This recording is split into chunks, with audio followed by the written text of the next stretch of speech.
Wake up, it's a beautiful morning, honey. Lunchtime on Auckland's waterfront, and young and old, everyone's hitching a ride on an electric scooter. I hopped on one down by the viaduct to join hordes of fellow riders zipping between meetings, grabbing lunch, or just going for a cruise. They're cool because, you know, you're not going to go out and buy an electric scooter, but out here you can just ride them, and they're not like overly expensive. It's about 18 an hour. This will be my second time. Yeah. Yeah, I had it on the weekend. My old man was up from Dunedin and just loved it. Like a 55-year-old man. He was like a kid again. Yesterday I used to get to the gym and back to work, so a couple of times now. They've been pretty fun, pretty useful. They go real quick. So. What's the fastest you've gotten up to? Like 32 or 33. The US company Lime is behind the scooters. They put 600 in Auckland and 400 in Christchurch last week. They're easy enough to use. Riders download an app which uses GPS to locate and unlock a scooter. They cost 18 cents a minute to ride, and then you can leave them wherever you like for the next person. But the Lime scooters have left a bitter taste for some pedestrians who say they're more of a lemon. I think they're an underfoot nuisance and shouldn't be on the footpath. They go too fast and they need to be regulated in some way, I feel. What are the biggest concerns you have around them?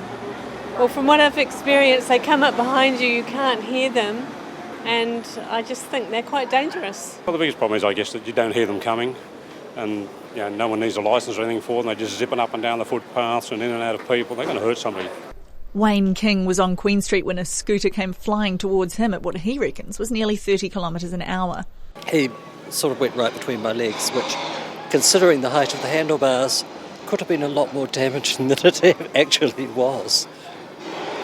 I'm relieved for you. So am I, but I'm sure it's going to end badly for someone.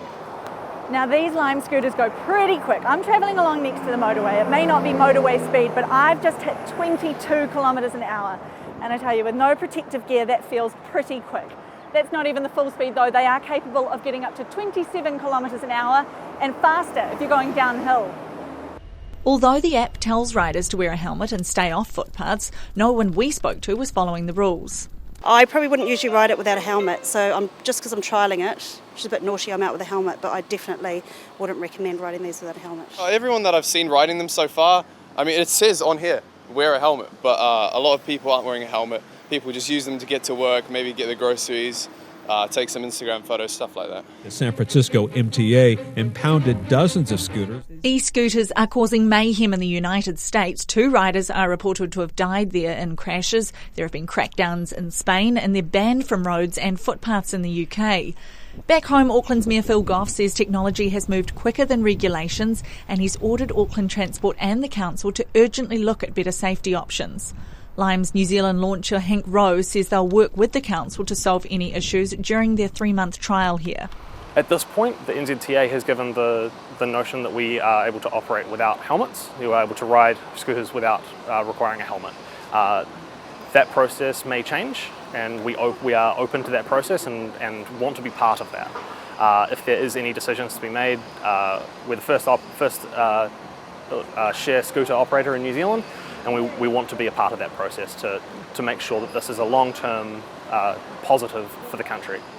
And he says Lime's open to a possible speed limit on the scooters. We would have to discuss that at length. Scooters, the speed of scooters, or the regulation that could be put into place would be interesting, and we're still not into that process yet. When that happens, when or if that happens, we will be more than willing to discuss it at the time. Louise Baker knows all about e-scooters. She's a transport strategist specialising in them and is confident they can be used properly here. They're new to us. A lot of us never have been on an e-scooter before. We jumped on one when they arrived last week. So the risks, I guess, are if you're not looking where you're going or you're not checking your terrain as you're coming down those curbs, you could potentially fall off or hurt yourself. She says New Zealand can learn from mistakes made overseas. If somebody's jumping on a Lime scooter instead of in an Uber, then that's going to be less emissions and less traffic on the roads.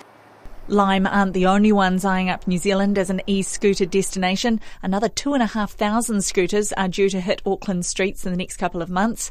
And councils here are scrambling to get ready for their arrival and ensure they help solve commuter chaos rather than creating chaos among commuters. I Tāmaki Makaurau mō te hōtaka o te ahi pōnei, ko Nita Blake-Persen, aho.